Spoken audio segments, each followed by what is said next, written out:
Good morning. I have the honor of introducing the Fairchild Honor Guard. Will you please rise for our presentation of the colors?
Oh, say, can you see by the dawn's early light what so proudly we hailed at the twilight's last gleaming, whose broad stripes and bright stars through the perilous fight o'er the ramparts we watched were so gallantly streaming, and the rockets' red glare, the bombs bursting in air, gave proof through the night that our flag was still there. Oh, say does that star-spangled banner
Thank you.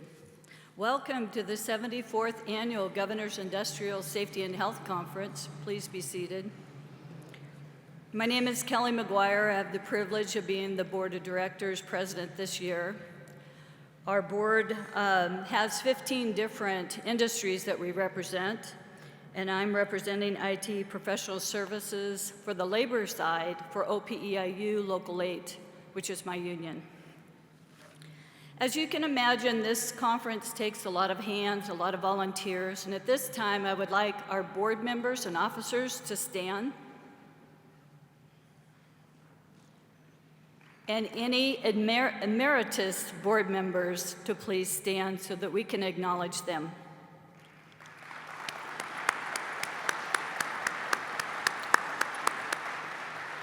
Thank you.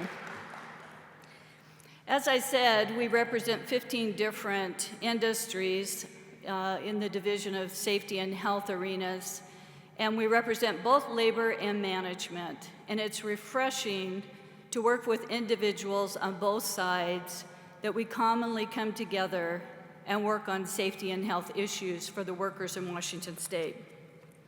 The board was originally established in 1949 by President Truman to work with the Department of Labor and Industries to develop a health and safety conference.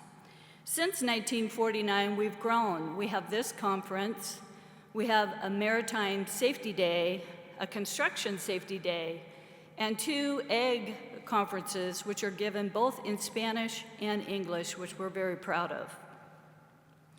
We do have a long-standing relationship and partnership with the Department of Labor and Industries, and we also have a partnership with the University of Washington, Department of Environmental and Occupational Health Sciences, and Evergreen Safety Council.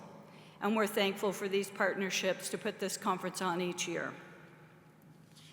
This conference could not happen without the Occupational Safety and Health Outreach Program through L&I. And I would be remiss if I did not acknowledge the hard work, long hours, and the expertise of our conference staff.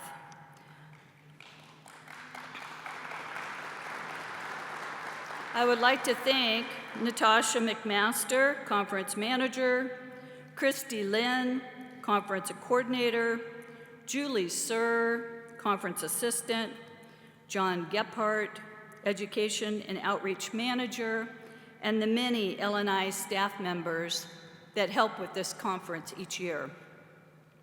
I would also like to acknowledge Mary Carrico, who is one of our board members' wives who spends hours and hours of volunteering on our board. And I just want to thank Mary personally. The goals and objectives of our board for this conference is to bring excellent safety and health training, bring awareness of any potential safety issues in your workplace, and introduce the latest safety equipment and technology through our vendors. Do we have our vendors in the audience? Can you please stand? I know we do because I talked to several of them this morning. If you've not had an opportunity, please go out to the exhibit hall and visit the vendor booths. They will share with you the latest and greatest of what they have to keep your workplace safe. I would also like to give a shout out to our sponsors. As you can see here, we have quite a few sponsors that put this conference on.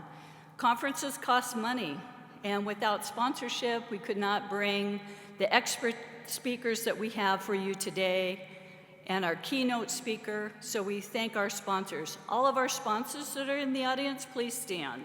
I know you're here, don't be shy.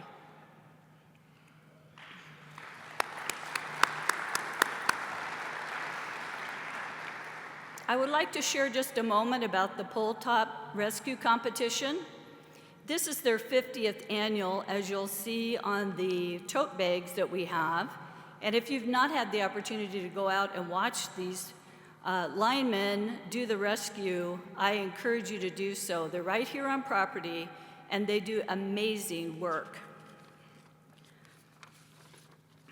At this time, it's my pleasure to introduce Craig Blackwood, who is Assistant Director of L&I's Division of Occupational Safety and Health, better known as DOSH.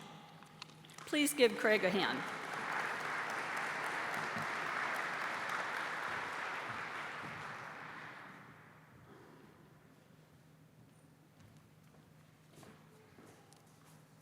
Thank you, Kelly, and welcome everyone to our 2025 Governor's Conference.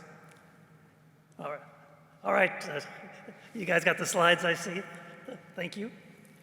So many times, the lights are bright, many times you'll hear us when we start out the conference give some kind of message of leadership. So today, rather than give just a message, we're going to take a trip, a brief trip through history of Washington State to see what the leaders before us had done to set us up for where we are today. So you could consider this the class you didn't know you signed up for today.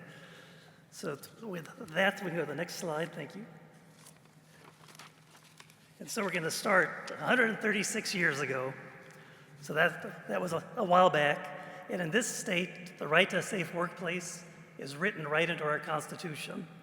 And the words here are so important. I'll read them for those in the back who might not be able to see them. And it is Article 2, Section 35, adopted 1889, protection of employees. The legislature shall pass necessary laws for the protection of persons working in mines, factories, and other employments dangerous to life or deleterious to health, and fix pains and penalties for the enforcement of same. So that was way back in our beginning. Then we go to the next one. Then 124 years ago, in 1901, the Washington State Legislature imposed a duty on all employers to keep records of safety and health, of employee safety and health, by creating a Bureau of Labor.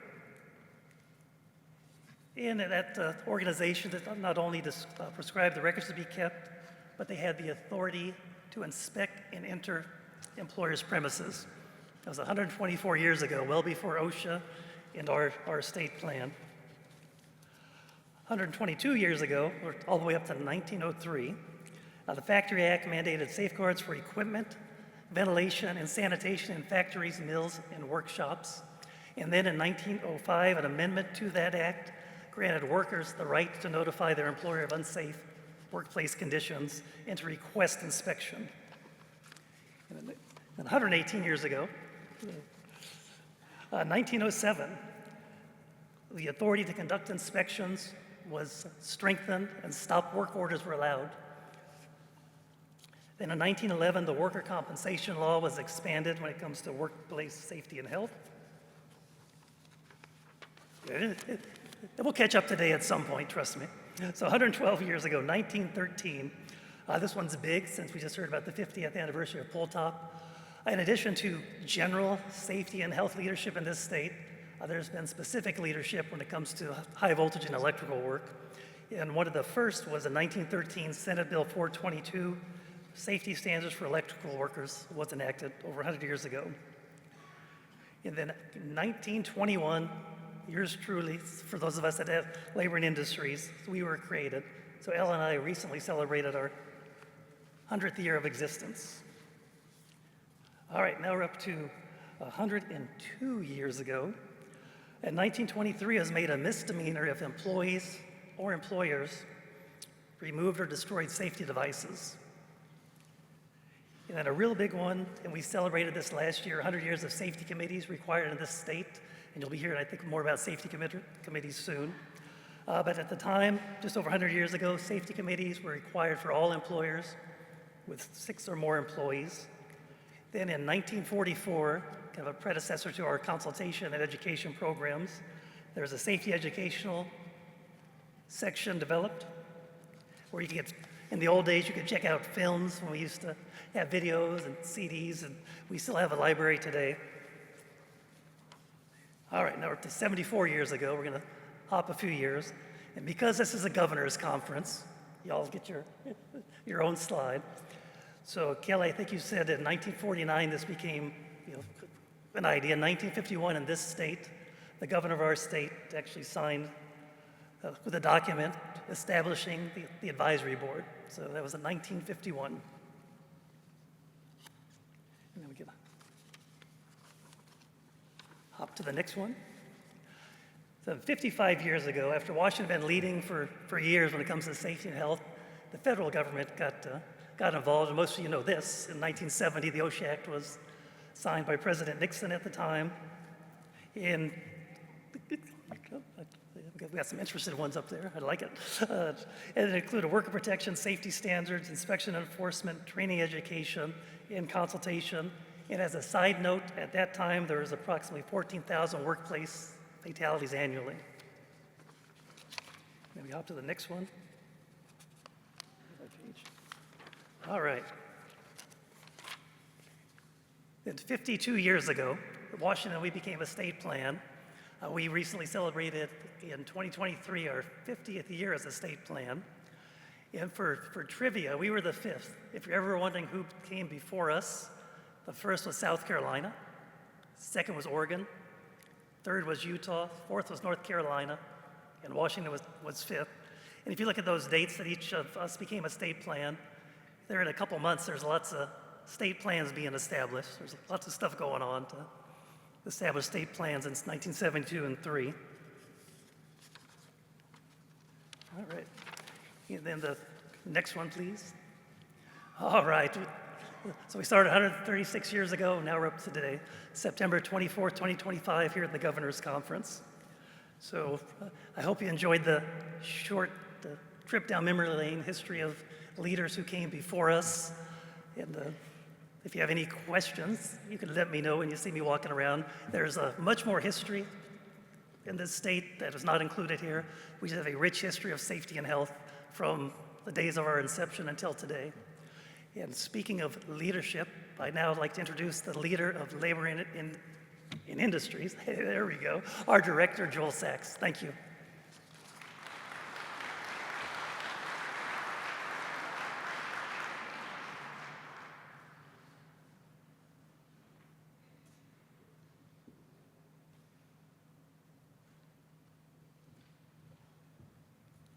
Good morning. Wow, let's try that again. Good morning. All right, thank you all for being here today. And on behalf of everyone in the department, I want to welcome you and thank you, each and every one of you, for your commitment to workplace safety. Now, I'm curious, how many of you, is this your first conference here? All right, good. A lot of hands going up. That's awesome. How about, how many of you have been to 10 or more Governor's Safety and Health conferences? All right, so those of you for whom this is your first, look around. There's some folks that have some real experience here.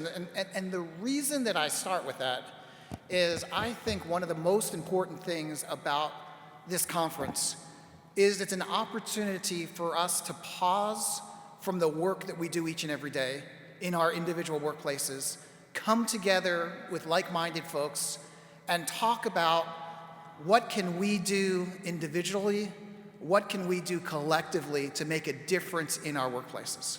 And Craig, what I was really impressed with as I thought about your remarks is that we're standing on the shoulders of giants. We're standing on the shoulders of so many people who have said, we can make our state, we can make our workplaces safer. And yet, there's more work to do. There are more things that we can be doing individually. There are more things that we can be doing collectively so that in another 50 years, when the future Dash, Elle, and I leaders stand and talk about these next 50 years of history, they'll talk about the things that we've done together. They'll talk about what the next generation of safety leaders have done. And so what I wanted to do is just share with you very briefly the three things that Craig and I are spending our time talking about with others in the department, and ask for your partnership in helping to shape that next generation and the generation after and the generation after of workplace safety. So these will hopefully sound familiar to you, and you'll see some real grounding in the future because we're grounding it in the past. The first piece that we're spending our time thinking about, talking about, is what can we be doing together to cultivate that culture of safety? And those of you who are in the profession know exactly what I'm talking about. What do we do to ensure that each and every day our coworkers, business owners, everyone connected to the workplace thinks about what can I do to make sure that I'm safe? What can I do to make sure my coworkers are safe? And what actions can I take today to make a difference? A couple of things, even at this conference that we're focusing on to try to move that agenda forward. You're going to see that there are some sessions on ergonomics. And we are in the beginning to launch some rulemaking around our ergonomics. You're going to see that there's some discussions around tower crane safety, and we're launching rulemaking around tower crane safety. But when I think about the culture of safety, what I want to ask you all to think about is from our perspective, our rules are absolutely crucial, but they're just a floor. When I think about, and when I have a chance to talk with many of you and talk about what's made your culture of safety so effective, it hasn't been, I follow DOSH rules. It's been, here's what we do collectively, individually to make a difference. So I want to ask you to partner with us to continue to think about what can we do to cultivate that culture. Second is to recognize that the world around us is changing, hazards are changing, and we need to be thinking about some of those new hazards. So one of the things that we're spending our time thinking about is climate change. As the environment changes, what is it that we need to be paying attention to? So over the last few years, we have updated our wildfire smoke rules. We've updated our outdoor heat rules. Next step in our journey together is going to be looking at indoor heat, making sure that as workers are exposed to hazards that may have been there for years and years, but may be a little bit different in the form they take tomorrow than they do today, what can we do to ensure everyone understands the risk, understands how they can protect themselves? Third area that we're exploring and want to work in collaboration with all of you is thinking more holistically about human beings and thinking more holistically about mental health. What we know is if we're truly going to be able to cultivate that culture of safety, we need to be thinking about what are the challenges that we may be bringing to the workplace from outside the workplace. What are the challenges that foster a lack of psychological safety in the workplace? And whether it's suicide prevention, discussions at the conference today, other areas about making a difference in the workplace, making it safer for folks to be able to raise their hand and say, I feel uncomfortable. We need to be looking holistically at mental health. So again, mental health, climate change, culture of safety, those are the conversations we're having, and we look forward to having those discussions with you. I guess as I come up on stage, and you'll hear a little bit more about this in a moment, I paused and reflected on the boots and the flowers that we see here that represent our lost workers. Those workers who weren't able to go home at the end of the day because of a completely preventable workplace fatality. And I think about the number of times that Craig and I have to read those reports of preventable workplace fatalities occurring across the state. And those are the reasons that we come to these conferences. Those are the reasons we come to you, ask for your commitment, ask for your support, ask for your partnership, because what we know is together, business, labor, the department, we can save lives. We can be in a place where that Washingtonians across the state get to go home to their families at the end of the day rather than the hospital. So I ask you to join us in that commitment to workplace safety. Think about what we've done over the last 150 years and what we can do today to lay the foundation for the next 150 years. Thanks for attending the conference. Looking forward to meeting with many of you during the time we're together. Thank you.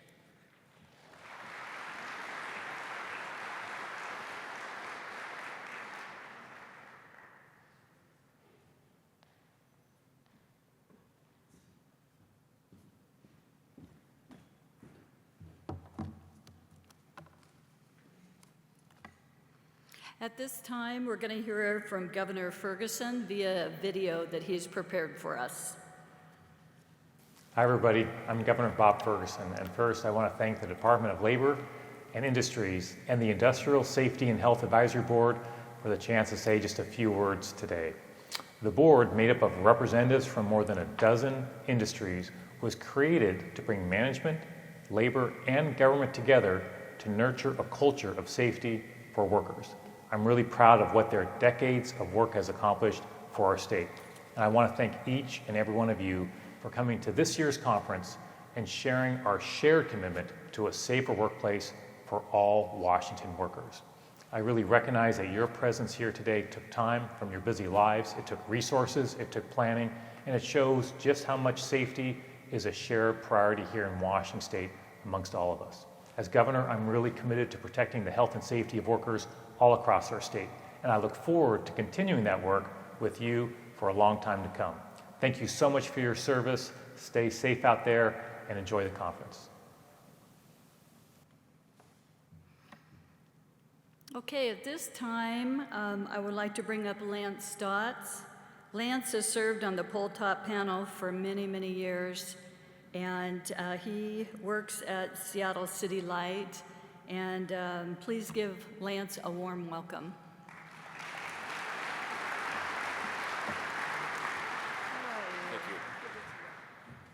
Thank you, Kelly. As you mentioned earlier, and also the display shows, it is our 50th anniversary of the competition. It actually started in 1973, but we had to take a couple years off due to COVID. So I'd like to really show our appreciation because the board has allowed us to do this. This is something in our industry that's very important to us, and we take great pride in it. So pole top rescue is mandated by WAC 45, which is our electrical workers safety rules, and that covers us here in the state of Washington and also in part of Idaho. And we have to be trained on this and be proficient at this at least once yearly, so that in the event that we have to perform one of these rescues, we are able to respond and not become a second victim ourselves. So I'll give you an idea of what pole top rescue is. The teams are given a scenario in the competition. They are to recognize and assess what the issue is. They call for help, climb the pole, eliminate the hazard. They determine the level of consciousness of the victim on the pole. They check for breathing. Then they rig that victim onto our hand line. And that's how we get all of our materials up and down a pole, is by use of a hand line. So after they assess the victim on the ground, then the groundman will start CPR, where he will do 5 cycles of CPR. The lineman will climb down off of the pole and treat for shock and monitor the CPR administration of the groundman. And then after the 5th cycle, that lineman will take over, and then it will be complete at the end. Yesterday at the Avista Training Center, we had 8 teams from around Washington State and also from Idaho.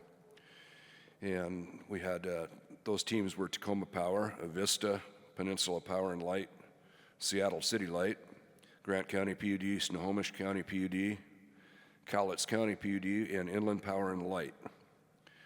Today's Final Four will be held at the Riverside Park. There's a outdoor seating out there that will start at noon, and you can also view that from the corridor between the Convention Center and the Doubletree Hotel. So here are our Final Four for today. It's Tacoma Power, Snohomish County PUD, Avista, and I grabbed the wrong card.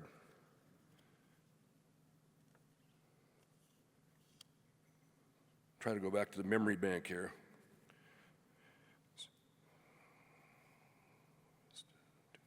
This is awkward.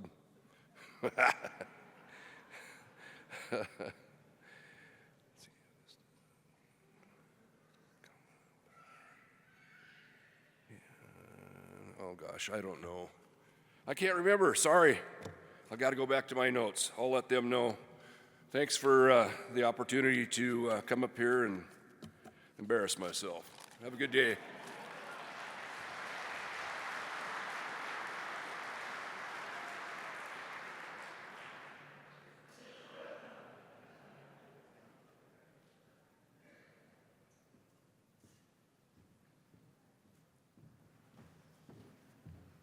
Thank you, Lance.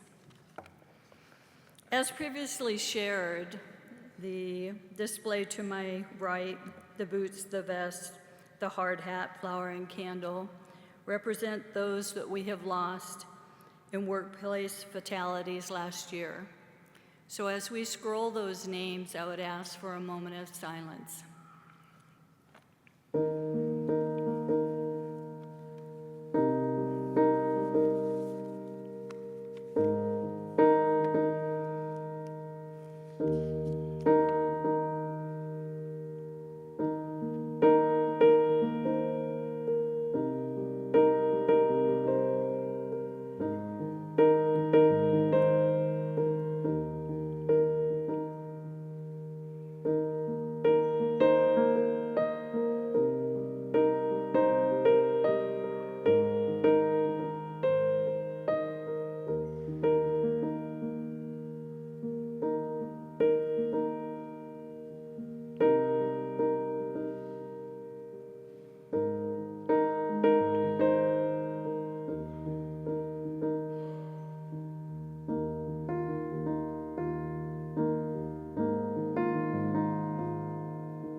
You know, my husband works in construction. He's been in construction for 50 years. And he always says that safety starts with you as the individual. And there's too many names on that list. So hopefully in this year we can have no fatalities would be fabulous, but at least shorten that list. We're so appreciative that we have Derek Dice with us today. Derek is with KXLY Broadcasting Group, and he's going to assist us with the life-saving awards. Derek.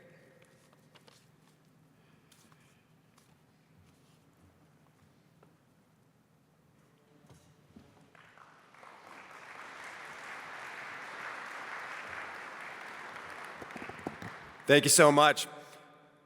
Well, good morning. As she just said, I'm Derek Dice, a news anchor at 4 News Now here in Spokane. I was honored to MC these awards last year, and it's an honor to present the Governor's Life-Saving Awards again to a group of true workplace heroes. Now, no one leaves for work thinking they'll soon be faced with a life-threatening situation, and none of us really knows how we would react until it actually happens. The people we're honoring today all acted quickly and heroically to unexpected emergencies, and their actions saved lives.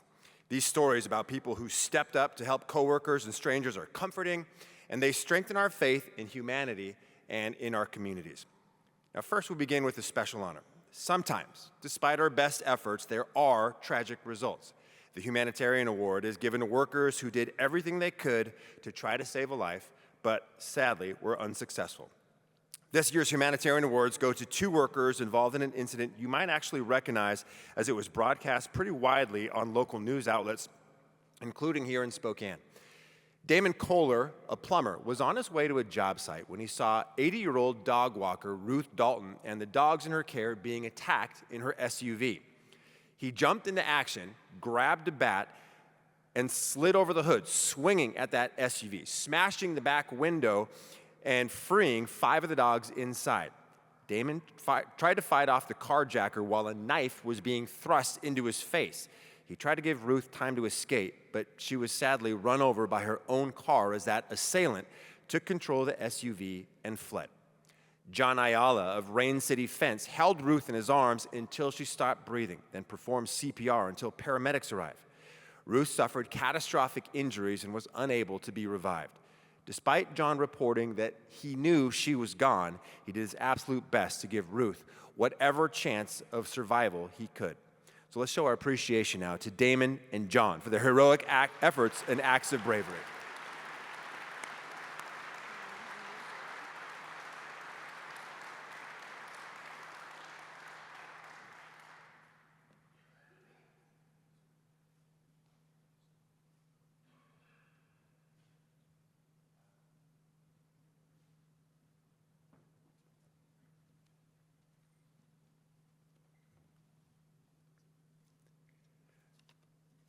Another round of applause, if you can, for Damon and John.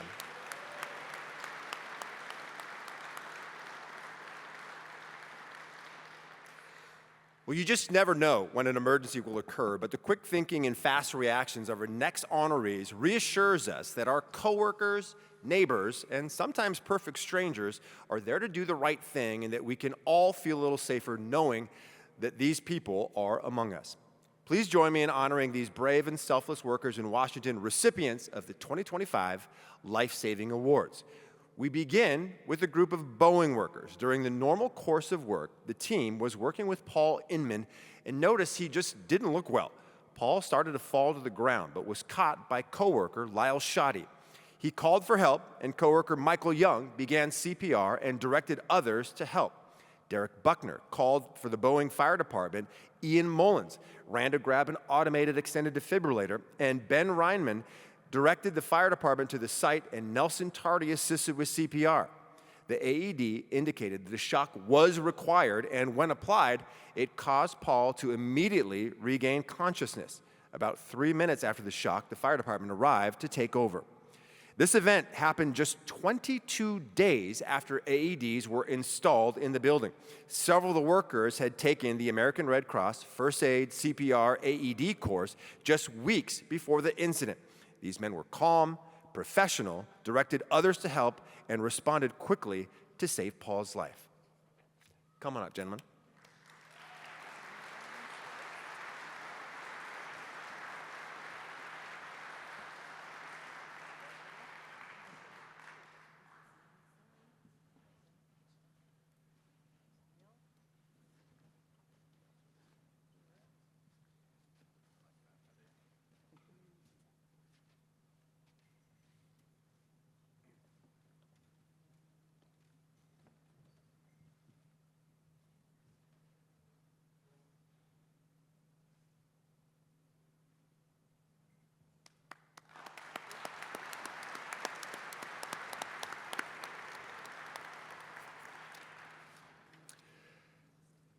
All right, next, Dave Kenny, a truck driver with Consolidated Support Services motor pool team, saved the life of Lakeland Village cook Sam Juligay when he began choking on a piece of hamburger.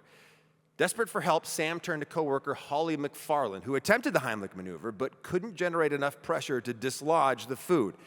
Dave was nearby and saw Sam was in distress. He rushed to him and performed the Heimlich maneuver, and after several attempts, the food was finally cleared and Sam could breathe again. Sam later shared his gratitude, saying, "I feel like Dave saved my life. I am so thankful for his quick thinking and calmness under pressure." And I believe Dave is not here today, so we will hang on to his award for him.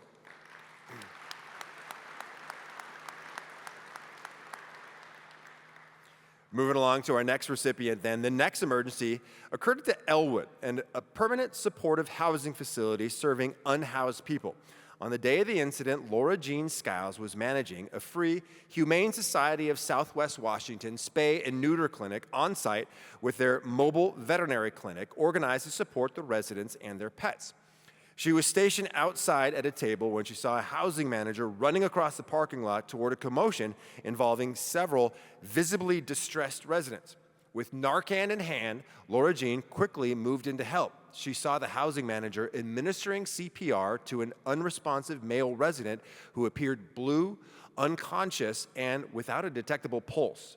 Laura Jean handed her Narcan to a bystander who administered it while Laura Jean traded off during compressions with the housing manager alongside another resident who provided rescue breaths. Laura Jean recalls feeling the victim's ribs fractured during compressions, but she continued providing life-saving measures until the resident regained consciousness. Laura Jean also is not in attendance today, but we can still give her a round of applause.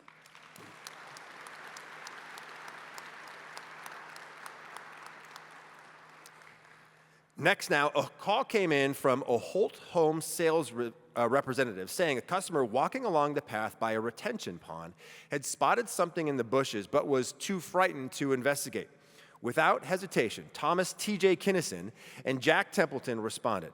They found a woman lying on her side, unresponsive. Jack called 911 and relayed emergency instructions given by the dispatcher, telling T.J. to check her breathing. The dispatcher then instructed TJ to begin chest compressions. He immediately performed CPR and continued until paramedics arrived. Just before the emergency team arrived, the woman regained consciousness. This remarkable act of courage, composure, and teamwork saved her life. TJ and Jack's actions reflect not only their readiness and training, but also their deep sense of responsibility and compassion. Let's welcome them to the stage.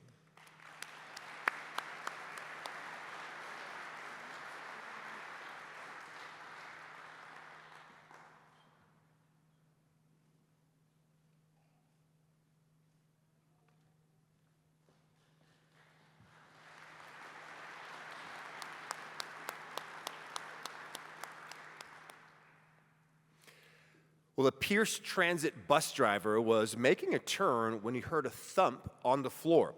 He looked back to see a man lying on the floor between the ADA sections.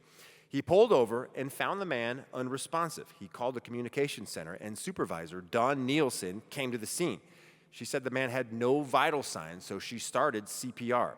She gave him 2 rounds of Narcan and continued CPR until paramedics arrived. They were able to revive the man, and he is alive today thanks to the quick and calm response by the bus driver and Dawn. Let's welcome up Dawn now.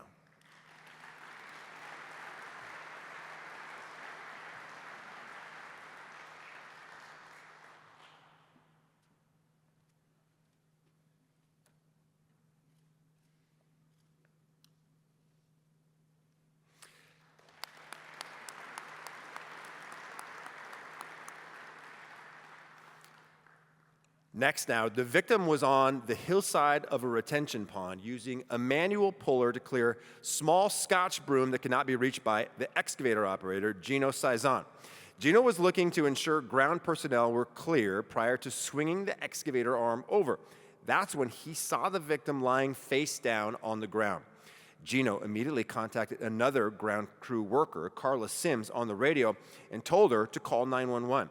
Remaining calm and professional, Carla was able to bring medics to the scene while staying in constant communication with that 911 operator. Meanwhile, Gino had climbed out of the excavator and rolled the victim over onto his back, asking him if he was okay. The victim made a few noises but was largely unresponsive, so Gino started CPR until the medics arrived about 10 minutes later. With continued CPR and the use of a defibrillator, medics were able to stabilize the victim and transport him to Good Samaritan Hospital. He survived, and the doctor credits both Gino and Carla for saving his life.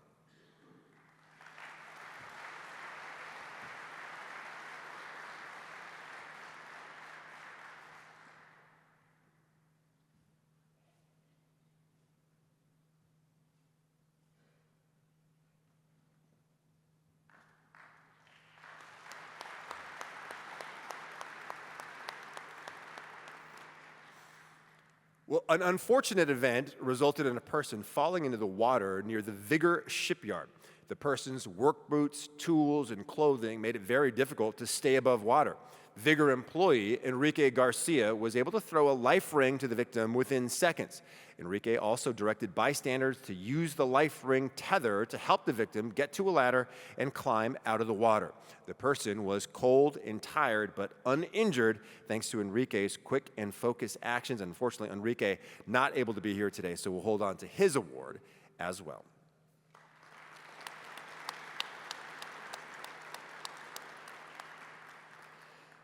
Ranger Kyle Christensen received a phone call from Senior Park aide Tracy Anderson regarding an emergency at Larrabee State Park Campground.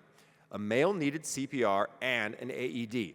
Tracy grabbed the AED from the welcome booth, and Kyle notified the Washington State Patrol while on his way to the scene. Tracy and Kyle assisted a retired physician's assistant on the scene to apply the AED pads to the patient and help with CPR. They were able to get the patient's heart beating steady again until medics arrived. The patient was taken to a nearby hospital and survived this emergency. But if it weren't for the quick actions of Tracy and Kyle, the outcome may have been tragic. Let's welcome them to the stage now.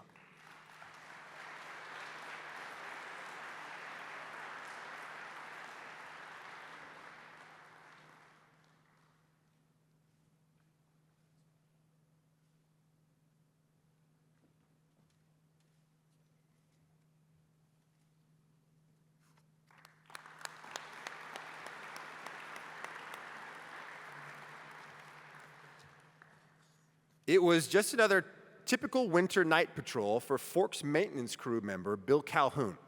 He passed by an area he had patrolled many times before, but this time he noticed something just didn't look quite right. He found a safe place to turn around and return to the area to investigate, where he discovered a vehicle had rolled over an embankment. Bill called 911 and continued searching the area for signs of the driver or passengers.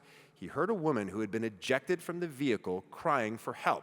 It was unclear how long she had been out there exposed to near freezing conditions.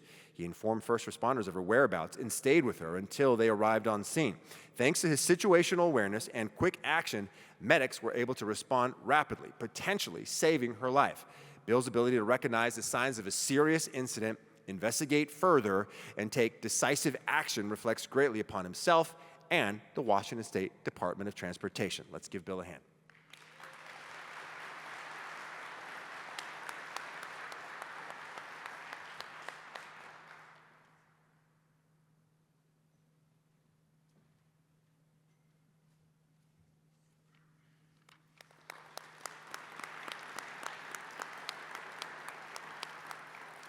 Well, some really, really amazing stories there. That concludes today's life-saving awards presentation. I want to thank all the recipients for their selfless and heroic acts, and thank you to all of you for having me back again for the second time to MC this. Thank you so much.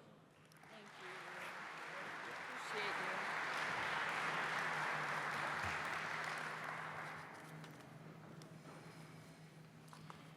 Well, at this time, it's my pleasure to introduce our keynote speaker, Amy Lineker. Amy we're pleased to have her. She is, her bio line says, if you want a happier, healthier workplace, you've come to the right place.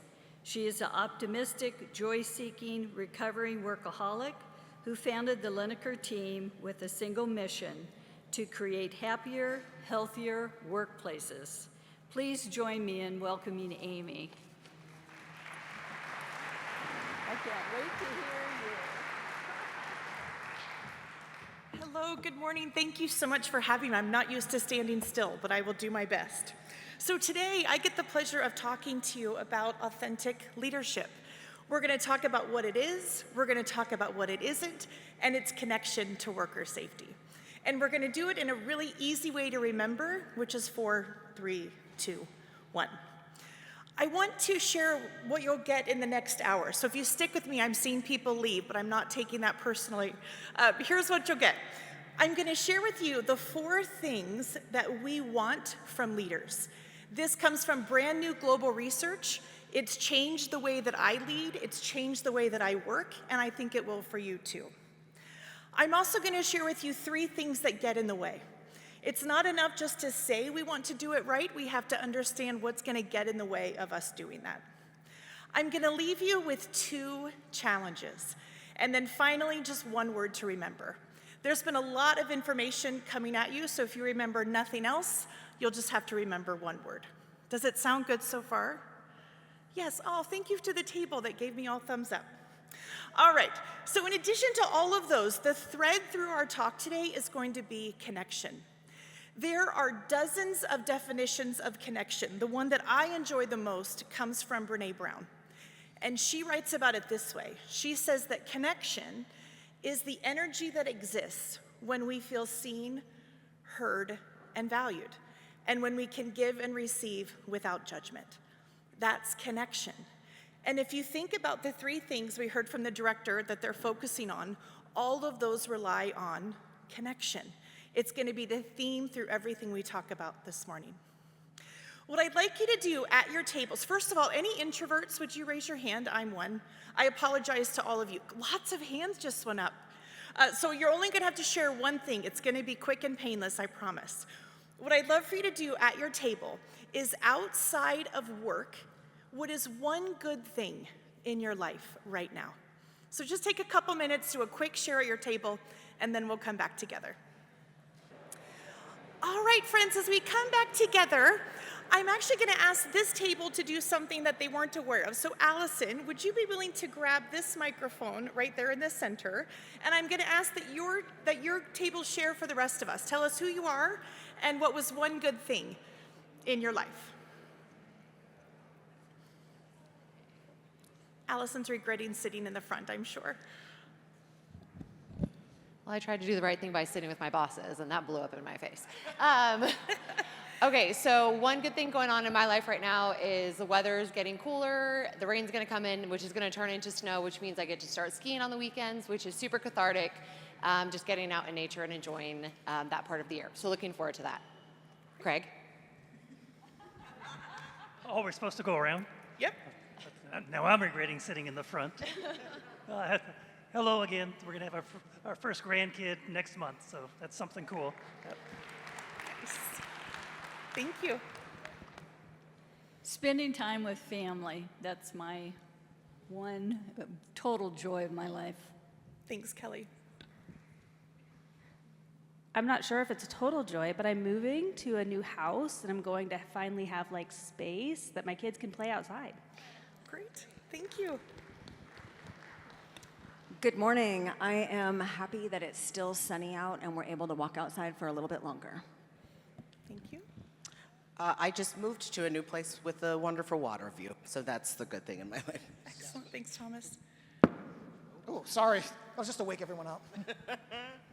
Similar to a number of my colleagues, my oldest daughter goes to college back east, and I get to go to Parents' Day this coming weekend. Great. Thank you. So why did I start by asking you to share 1 good thing? It's not just because it feels good, it's because it's rooted in neuroscience. Here's what happens when you think about a good thing. Your brain gets a little shot of dopamine. Dopamine helps us feel good, but it also helps us think better, it helps us make better decisions, and it makes us better listeners. Here's the really interesting thing about this exercise. The way that your brain gets that little shot of dopamine when you think about your own joyful thing, it happens when other people share theirs too. So this isn't about toxic positivity. This is about before you come into a meeting, before you have a hard conversation, take a quick moment and ground each other in outside of work, what's one good thing happening? It will bring up the connection, it helps to build trust, and more importantly, it creates in our brain a space where we can actually think and make better decisions. Let's now move into this topic around authentic leadership. And there's no question that leaders have a huge impact on us, sometimes for good and sometimes not so good. Raise your hand if you have had a terrible, horrible, no good, very bad boss. And you can just wink at me if they're sitting next to you, because I see you, I don't want you to get in trouble. Did you see the number of hands that went up? There was a hand, I think, at almost every table, if not multiple hands. Research out of Harvard shows that over 20 years, these memories last. And I've been in the workforce longer than 20 years, and I remember the terrible, horrible, no good, very bad boss that I had too. Those aren't the leaders we're talking about today. We're going to be talking about the leaders that have had a positive impact on us. The leaders that we look back on and think about how they've influenced our life for good. What I'd like you to do, if you've got a pen and paper in front of you, if not, you can use your phone or even just in your own thoughts. I'd like you to think for a moment about a leader who has had a positive impact on you. It could be in a work setting, it could be in a collegiate setting, it could be back in high school. There's no rules. Just take 30 seconds, think about a leader who's had a positive impact, and if you had to describe them in only 3 words, what would that be? All right, take 30 seconds and then we'll come right back. Raise your hand if you were able to think of someone. So there's the good news. When I asked about horrible bosses, almost every hand went up. And when I asked about positive leaders, almost every hand went up. That question that you just answered, Gallup asked that for people all around the world.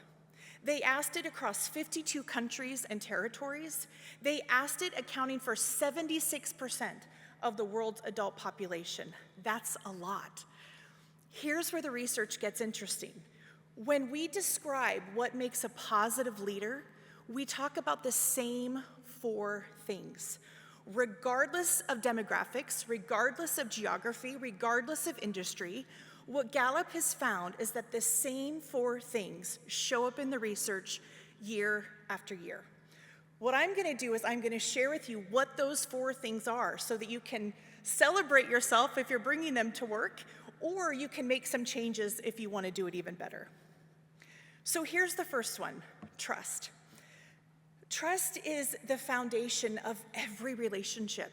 And there's no question there's a connection to worker safety.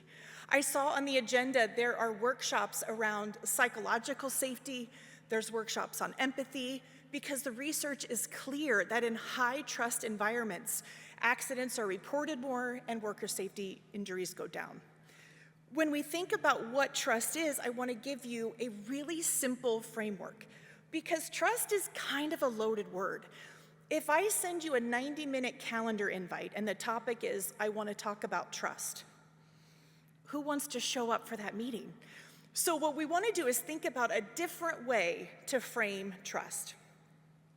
This comes from Stephen Covey, who wrote the book Speed of Trust.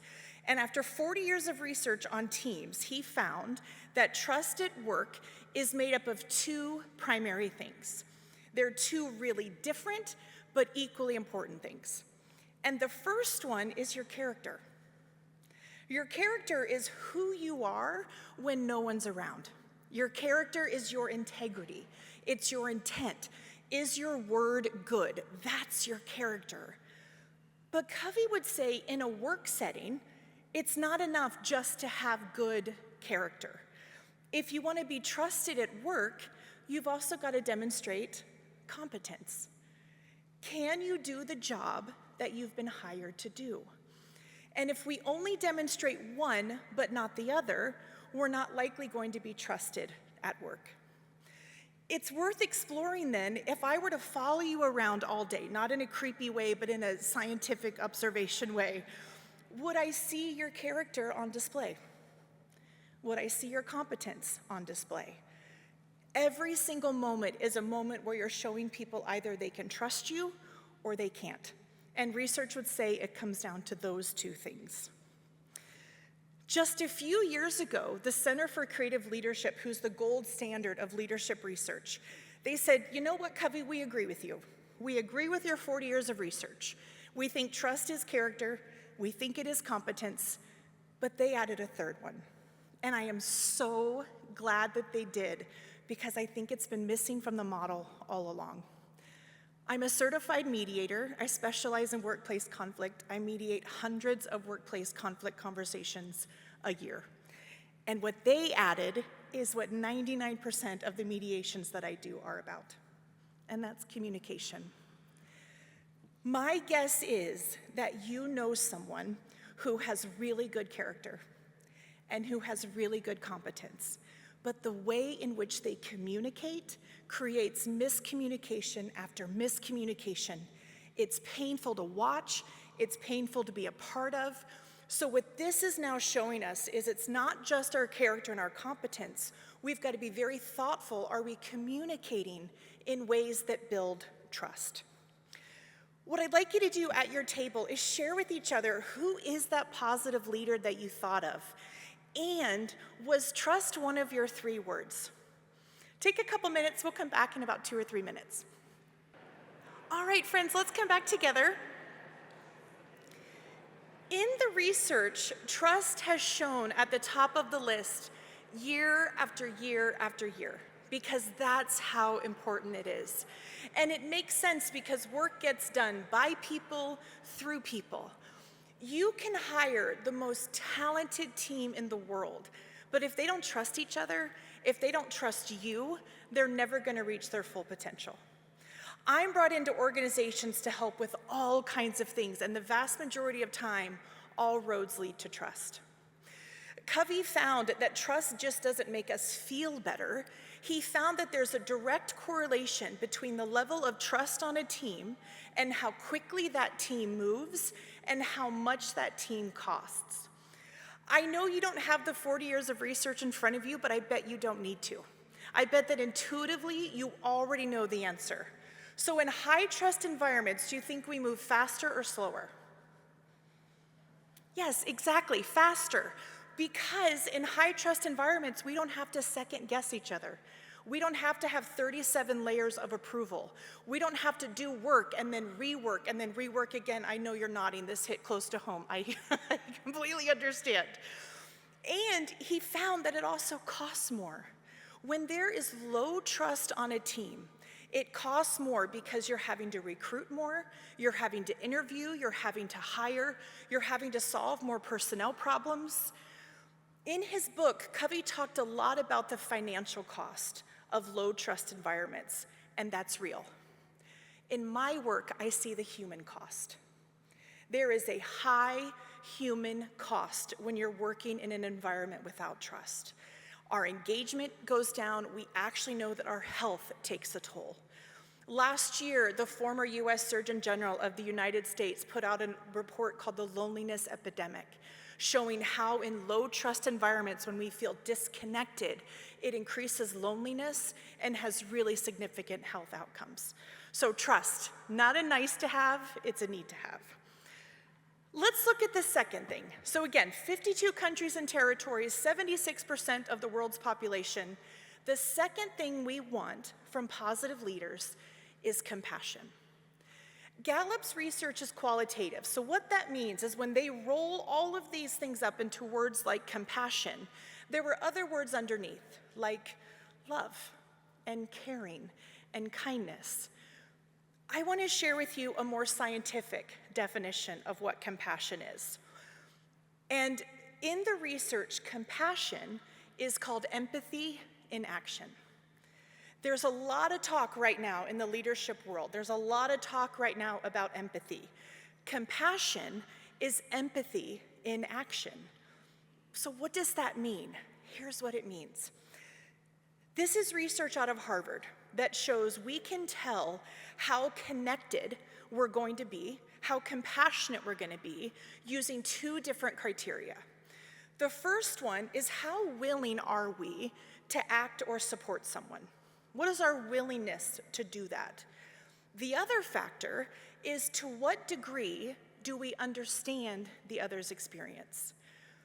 We used to talk about empathy as putting ourselves in someone else's shoes. Have you ever heard that? Lots of nods. We don't talk about empathy that way anymore in the research because what we now recognize, it's impossible to put yourself in someone else's shoes. I have no idea what it's like to be you, to have your lived experience. But what I can do is I can get curious about it.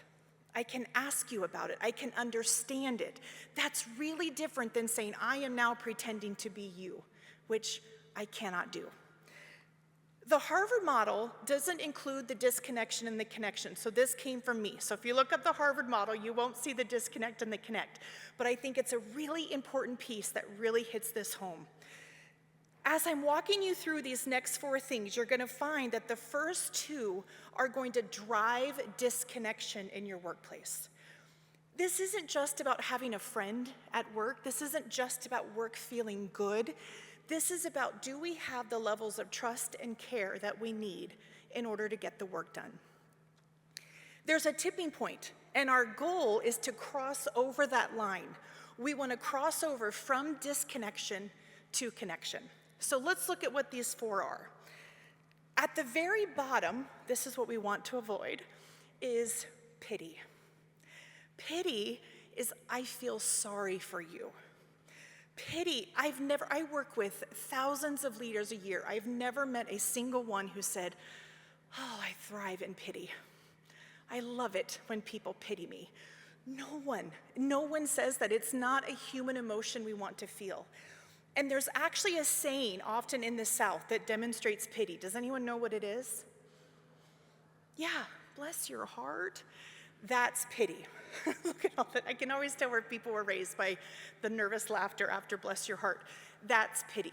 We do not want pity in the workplace. If you see it, you have to address it because it's toxic and it's corrosive and it's driving disconnection. Moving up, so this is a little better than pity, but we're still driving disconnection, is sympathy. Sympathy is I feel for you. You recognize the other person is having something happen and you feel for them. But it's still driving disconnection. There's a whole aisle at Hallmark of sympathy cards saying, I recognize this has happened, I feel for you. Really different than the next one. The next one is empathy, which is I feel with you. That's the difference. Empathy is not about connecting to the experience. It's about connecting to the emotion of the experience. You don't have to have had the experience that someone else has had in order to demonstrate empathy. You just have to recognize the feeling that they're having, and you yourself have had that feeling too. That's empathy. And as I shared, there is so much right now in the leadership world around empathy and how it's the gold standard of behavior. And yet, the research would say we can go one step further. And the one step further is compassion. Compassion is when you not only say, I'm feeling with you, compassion is, how can I help? And help doesn't just have to be solving. So free marital advice out there, we don't always want our problems to be solved. Sometimes compassion is just listening. Sometimes helping is taking the time to understand. I wanted to share with you how this works. I was worried about showing this picture to you. This is me when I was 12. I worried that because I looked so cool, you wouldn't connect with me any longer as your speaker. Was I right? Could you think of anyone less cool at 12 than me, So this is me, and I could not wait for my 13th birthday. I started planning my 13th birthday party on my 12th birthday. And this was before Pinterest. I don't know if any of you are old enough to remember. There was no internet, no Pinterest, so I had built a little vision board and cut things out of magazines, and I could not wait for this party. I have an older brother, and so for the entire week leading up to the party, he would say, "No one's gonna come to this thing. What a waste of time." And he would make me cry, which was the whole point in him doing it. And then I would tell on him, he would get in trouble, which was my whole point in doing it. And so even that morning when we're decorating, he's like, "This is just a waste of time. No one's coming to this party." So the party was supposed to start at 1 o'clock. 1 o'clock comes and goes. There's nobody. 1:15, there's still nobody. This is the Midwest, mind you. We are not fashionably late in the Midwest. So by the time 1:20 came, it was clear. Nobody was coming to this party. So in my head, I was an optimist even then. I thought, well, maybe folks got the date wrong. So I call my best friend. She picks up the phone, and in the background is a ton of laughter. All of my friends had gone somewhere else. So I'm devastated. I'm ashamed. I've been planning this thing for a year. There's nobody there. And what I didn't know is my brother had gone into the house and called our cousins. We lived in a small town. Our cousins were just a few minutes away. They hopped on their bikes, they rode over, and we had a really cool party.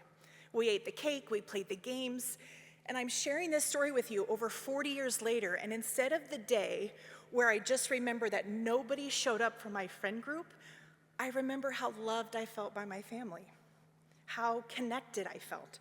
So let's look at what this would have looked like through the lens of Harvard research. My brother could have pitied me. He could have said, "Oh, bless your heart. I told you nobody was gonna come." It would not have helped me. My brother could have shown sympathy. He could have said, "Wow, that's hard." He could have shown empathy. And mind you, my brother had never had that experience. When he threw a party, we had to have it at the town park. Star football player, wildly popular. So even though he didn't know what it would have felt like to not have someone come to your party, he knew what it felt like to feel sad. He knew what it felt like to feel ashamed, to feel embarrassed, to feel lonely. So he could have shown empathy.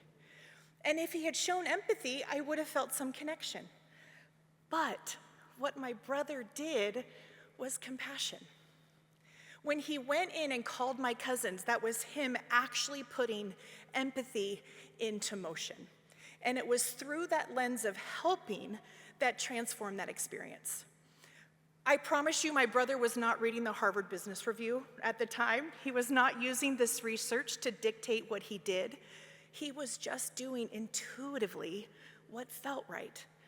And I think that's the piece we don't talk about enough in the research, is that intuitively, we know how to be empathetic. Intuitively, we know how to be compassionate. But there are barriers in the workplace, not enough time, not enough resources that get in the way. So my challenge to you is let's switch the definition of compassion to add and connection.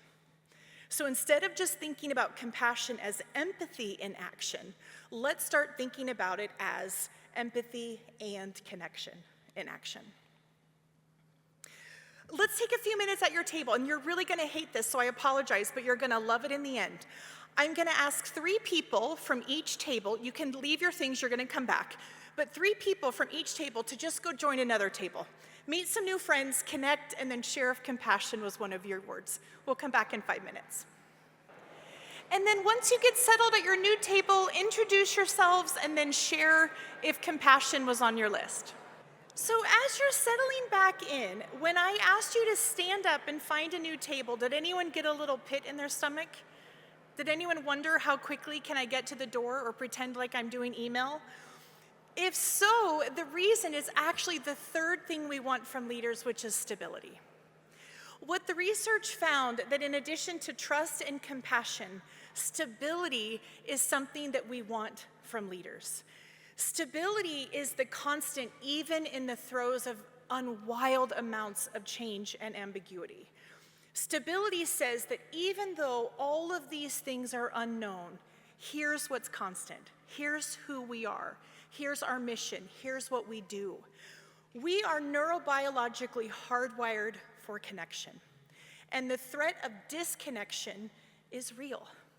When we have a fear of disconnection, if you're at work and you feel isolated or you feel put down in a meeting, the part of your brain that lights up is the exact same part of your brain that lights up when you're in physical pain. It's why when someone's describing a hard situation at work, they might say things like, "It really hurt. It felt so bad," because it's the same part of your brain that's lighting up. The same way that we are hardwired for connection, we are hardwired for stability. Our brain likes routines. Our brain likes patterns. Have you ever driven to work and have no idea how you got there? I said that at a conference at the Department of Transportation, and it did not go over well. I said, clearly I can't be the only one, but they told me I was the only one. But it's really common. We drive places and we have no idea how we got there, because what's happened is that pathway is so grooved in our brain that our brain is following that pattern. That's where stability comes in. Ambiguity drives anxiety. Uncertainty drives anxiety. Stability is what brings that down. A mistake that I see often when I'm working with leaders is that they want to wait until they have all the information before they share. It's the biggest mistake you can make. Share what you can as soon as you can. And there will be times that some of you in this room have information that the rest of your team doesn't have. They know it, you know it. You can build trust by saying, "I promise you I will tell you everything I can when I can." You're naming the fact that yes, you've got information that you're not sharing. They're appreciating it, they're understanding it, and that's driving stability. The same thing happens if you've got a difficult personnel issue. There may be information that you cannot share. So by simply saying, "I am sharing everything that I can," that lowers the threat response in our brain, and it actually helps us increase stability. The reason why this matters is there are so many organizations I am working with right now that are in constant fight or flight mode. Their brains are in a full-on threat mode all day long. The problem with that is when we're in that fight or flight mode, we're not listening, we're not making good decisions, and we're not hearing information well. We want to avoid that as much as we can. So bringing stability, especially in times of instability. So let's look at the fourth one. Let's round out the four things that we want. And if you know me, and I know many of you do from my time at L&I, it won't surprise you that this one's my favorite. Hope is my favorite on the list. The researchers defined hope as the belief that things tomorrow will be better than they are today. Isn't that a great definition? That things tomorrow will be better than they are today. And tomorrow may not be literal. Tomorrow might be a week from now, a year from now, 5 years from now. But hope is the belief that things can and will get better. When the pandemic first started, I saw many leaders go to one of these two sides of the continuum. Some were almost toxic positive. Anyone familiar with toxic positivity? Doesn't feel good. They were so optimistic and so encouraging and so positive that the rest of their teams were thinking, what are you missing? Are you missing the fact that we're in a global pandemic? Other leaders went so far the other way to where it was all gloom and doom that they started to lose their teams, because we can't follow gloom and doom for an indefinite amount of time. The good news is that there's a way that we can balance the two things. And it comes from, let me move one more, there we go. It comes from the Stockdale paradox. If you're familiar with this, it comes from Admiral Jim Stockdale, who was a prisoner of war. And after, many years later, Jim Collins was writing a book called Good to Great. If you haven't read it, I can't recommend it highly enough. Short read, but a great read. So Jim Collins goes to interview Admiral Stockdale to say, you survived. You were a prisoner of war and you survived. What did you do that other people around you didn't do? What was your secret? And what he said became the premise of Jim Collins' book, because Admiral Stockdale said that he never confused faith, his faith that he would prevail in the end, with the discipline to confront just how hard it was at the time. His research, or the research, according to Collins, is heartbreaking, because when Collins asked Admiral Stockdale, who perished first? Who of your friends was the first to go? Without hesitating, Admiral Stockdale said it was the optimists. This wasn't great for Collins, because it didn't match the hypothesis of his book. But what the Admiral shared was that when people were overly optimistic, when they thought, we're going to be released by Christmas, and then Christmas would come and go. And they would say, oh, well, we're going to be released by Easter, and it would come and go. And his theory was that many of his partners and friends and brothers died of broken hearts. So what we can learn from Admiral Stockdale is what we can also learn from the research, that hope is a balance of things are going to get better, and I'm appreciating and recognizing where we are today, and to not lean too far in one direction or the other. This will be your last share with your tables, and I'm going to ask that if you moved the last time, you get to stay where you are. And those of you who stayed, you have to move. So find some new friends, and let's talk about these last two components, and then we'll come back together. So I had mentioned to you earlier that this research has been done by Gallup for years. And in all the years that they've been gathering information about what we want from leaders, they've shown up in the order that I just shared with you. Trust was number one. I can count on you, you can count on me. Then it was compassion. I know that you care about me. Then it was stability. You bring calm in the storm. And then it was hope, that things are going to get better. But friends, this is where it gets interesting, because for the first time, just a few months ago, the orders flipped. And hope, which historically had been in the number 4 spot, moved to the number 1. Why does this matter? This matters because people in 54 countries and territories, 76% of the world's adult population, is saying what they need right now from their leadership is hope. And when we talk about leader, I'm not just talking about the person in charge. I used to work in government. I know a lot about org charts on really big paper with really small boxes. That's not what we're talking about. The researchers are talking about leadership as all of us, how we show up every day. So what I'm hoping, not to use hope again, that you'll take away is, are you infusing your workplace with this right now? And if you're not, what would it look like? What would it look like for you to have a conversation about hope in your workplace? And do not confuse hope with toxic positivity. This is not, we're going to pretend everything's okay, we're going to minimize challenges. That is not hope. Hope is what we learned from Admiral Stockdale, one of the longest prisoners of war who survived. That hope is the ability to say, I know things are going to get better, even though they're really hard right now. So, again, for the first time ever, hope not only moved up 1 spot, it moved to the number 1 spot. I had shared that in addition to telling you 4 things we want from leaders, I would also tell you 3 things that get in the way. So these are 3 things we want to avoid in the workplace. And the first one is a lack of clarity. Show of hands if you think you're clear at work. Oh yeah, probably 1/10 of you are. I know, I'm just guessing. But based on research, what we know from Gallup is that 95% of American workers report needing more clarity at work. 95%. So if you think you're being clear, be even clearer. And if you think you've been even clearer, then be even clearer again.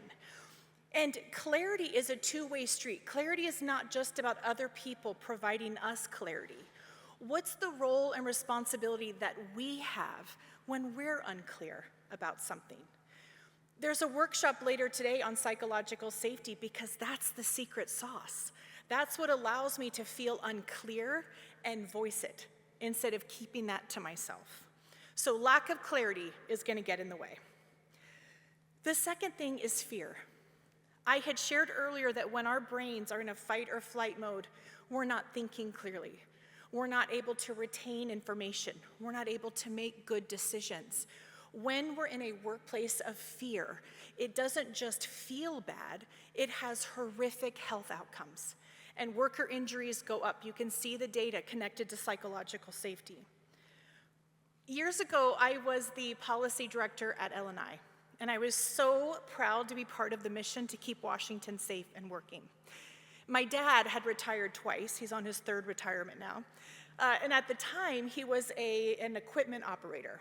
And it was not far from where the building was in Tumwater. So on my break, I would walk over and I would see my dad when he was in the yard. And I saw a sign like this one. Have you seen signs like this at your workplace? I had visited my dad, dozens of times, and it wasn't until I worked at LNI that I paid attention to the sign. And it had a 0 on it. And I thought, well, oh no. I switched the slide. Sorry. The first slide I had showed number of injuries, and that was a 0.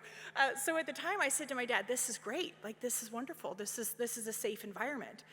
And he said, Amy, it's not at all. We just can't talk about when people get hurt. So I felt the pain of that in 2 different places. I felt the pain of that as a daughter of a dad in a workplace where it wasn't safe for him to talk about when things weren't okay. And I felt the pain of that as an employee at LNI, feeling the responsibility of creating workplaces where you could talk about safety, where you could do something about safety. And to me, the connection to leadership is fear. That when we reduce fear, we create those safer environments, then posters like this one reflect the truth and not just what we think it needs to say. The third thing that's going to get in the way is stress. Anybody here stressed out?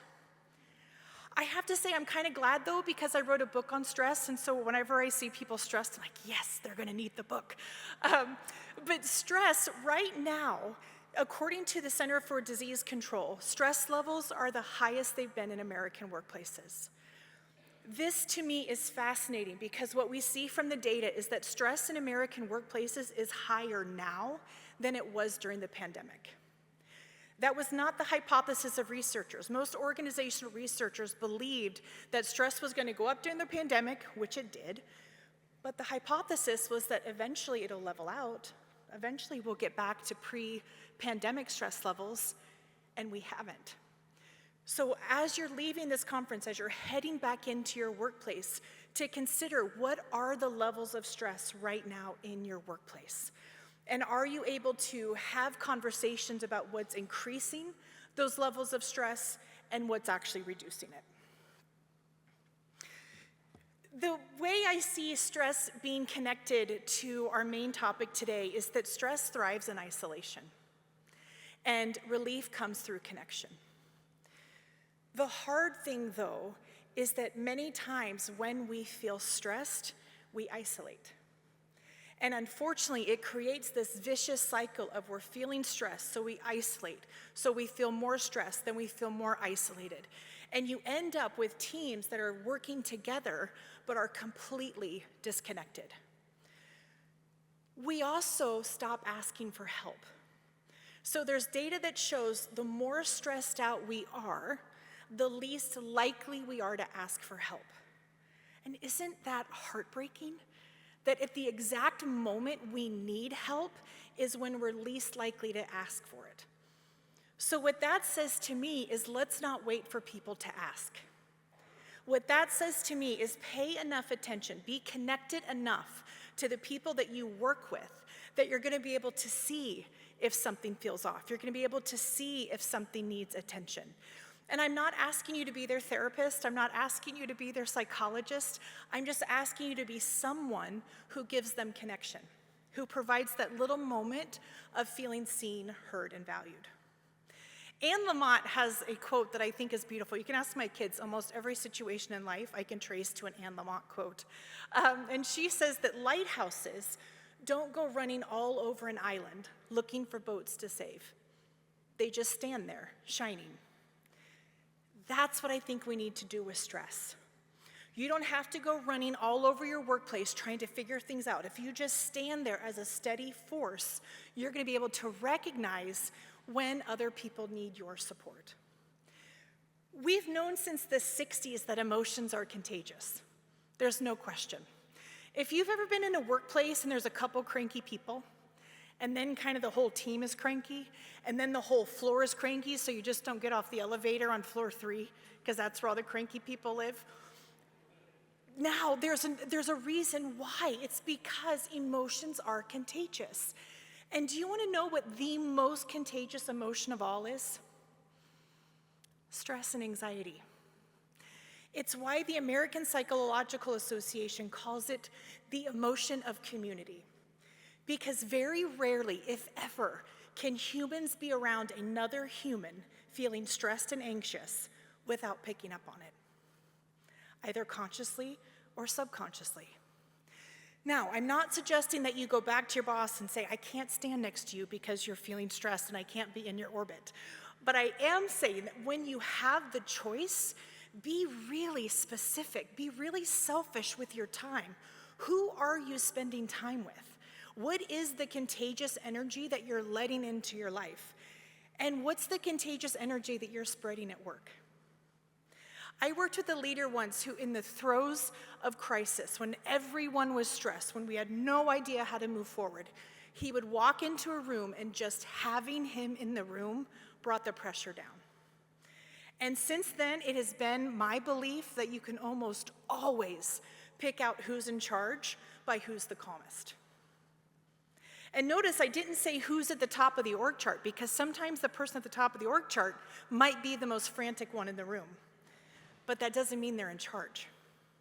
The person in charge almost always is the calmest one in the room.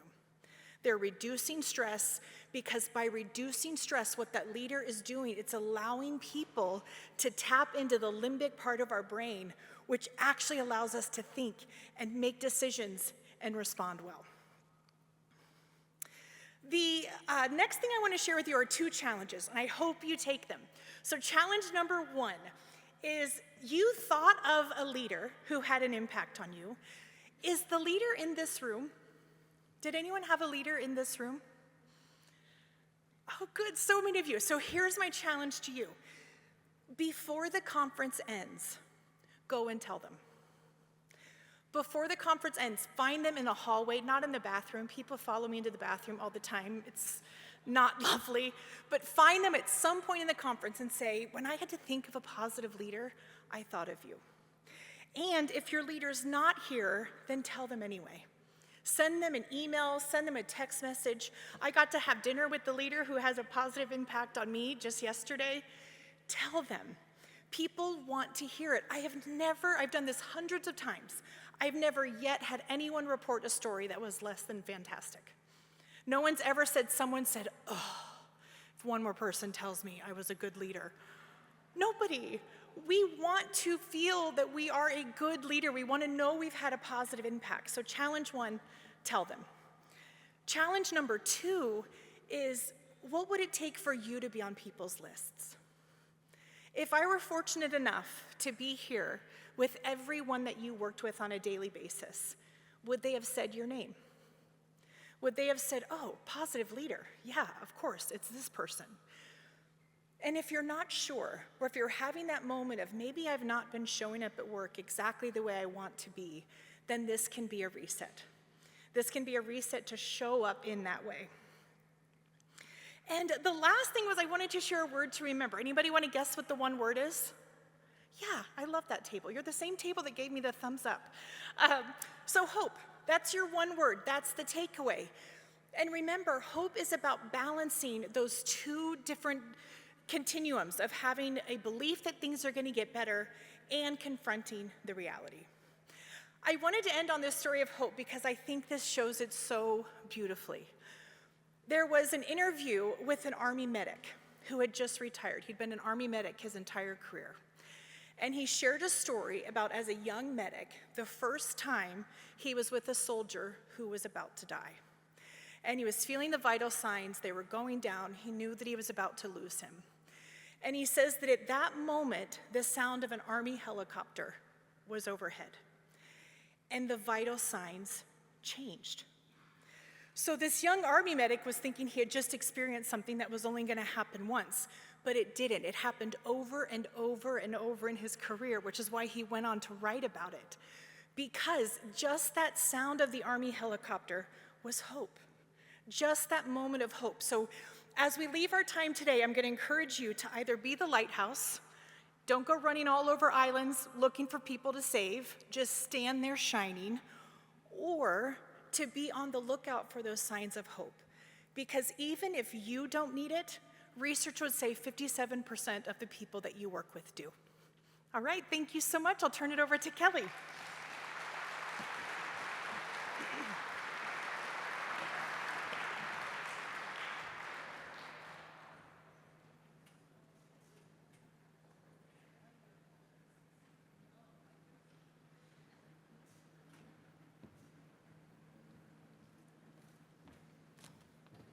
Who wants to have Amy at their workplace?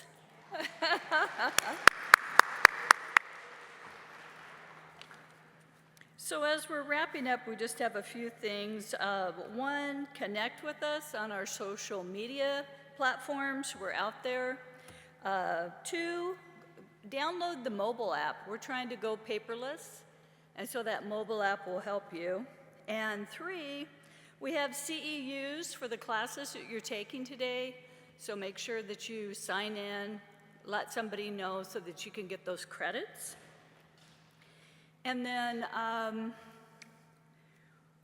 one other thing is we were gonna have our color guard come back in and retire the colors, but I do not see them in the back of the room. So with that, grab a cup of coffee before you head to your sessions. Go see our vendors in the exhibit hall, and thank you again for coming. We appreciate you.